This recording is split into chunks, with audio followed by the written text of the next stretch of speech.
Hi friends, எல்லாம் எப்படி இருக்கீங்க? நல்லா இருக்கீங்களா? சாப்பிட்டீங்களா? என்னடா நேரம் கட்ட நேரத்தில் சாப்பிட்டீங்களான்னு கேட்குறான்னு எல்லாம் நினைக்காதீங்க. நான் அந்த லைவ் எடுக்கிறது வந்து ஓன் வாய்ஸ் போட்டு இந்த வீடியோ எடுக்கிறது வந்து சாப்பாடு டயத்தில் தான் எடுப்பேன். ஆனால் போஸ்ட் பண்ணுறது தான் கொஞ்சம் லேட் ஆகும். வேறு சாப்பாடு டயத்தை தவிர்த்து வேறு டயத்தில் நான் போட்டு விடுவேன். அதுக்காண்டி என்னை பைத்தியக்காரெல்லாம் நினச்சிடாதீங்க.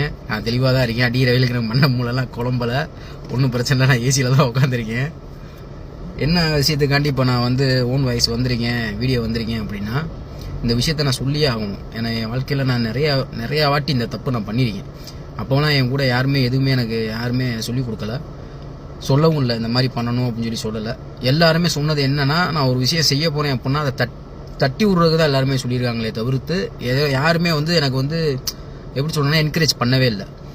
அதனால் இந்த விஷயத்த வந்து நான் சொல்கிறேன். இதை நீங்கள் எந்த அளவுக்கு உள்வாங்கிக்கிறீங்க அப்படின்றது உங்களுடைய தனிப்பட்ட மைண்ட் செட்டை பொறுத்து இருக்குது.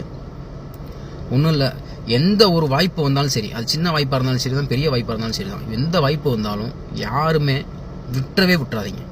பரவாயில்ல, இதனால் நம்ம பேர் கெட்டு போகுது, நம்மளுக்கு வந்து வேலை கெட்டு போகுது, நம்மளுக்கு பொழுது போயிடும், நம்மளுக்கு தேவையில்லாத வீண் செலவு வரும் நினச்சினாலும் பரவாயில்ல.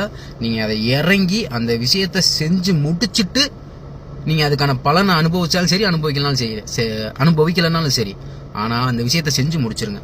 ஏன்னா வந்தா மழை போனால் இது சொல்லுவாங்கல்ல, அந்த மாதிரி தான். ஒரு வாய்ப்பு வந்து கிடைக்கிது அப்படின்னா அதை கம்பல்சரி அதை பயன்படுத்திக்கோங்க. சிம்பிளாக ஒரு விஷயம் சொல்கிறேன். நான் டெய்லி வந்து பார்த்தீங்கன்னா என் கஃபிலோடைய குழந்தைய வந்து பர்வானியா ஸ்கூலுக்கு கூட்டு வருவேன். இப்படி கூட்டு வரது வந்து இஸ்பிலியா ரோட்டில் இஸ்பிலியா ரோட்டில் தான் கூட்டு வருவேன். ஒரு நாளைக்கு ஒரு தடவை தான் போவேன். ஏன்னா காலையில் போகும்போது வந்து வேறு ரூட்டு, ராபியா ரூட் வழியாக போயிடுவேன். ஈவினிங் மதியானம் வந்து ஆஃப்டர்நூன் மட்டும்தான் வந்து பார்த்தீங்கன்னா இஸ்பிலியா ரோட்டில் வருவேன். அப்படி வரும்போது பார்த்தீங்கன்னா இஸ்பிலியா ரோட்டில் வந்து ஒரு சிக்னல், ரெண்டாவது கத்தா 2ல் வந்து ஒரு சிக்னல் இருக்குது.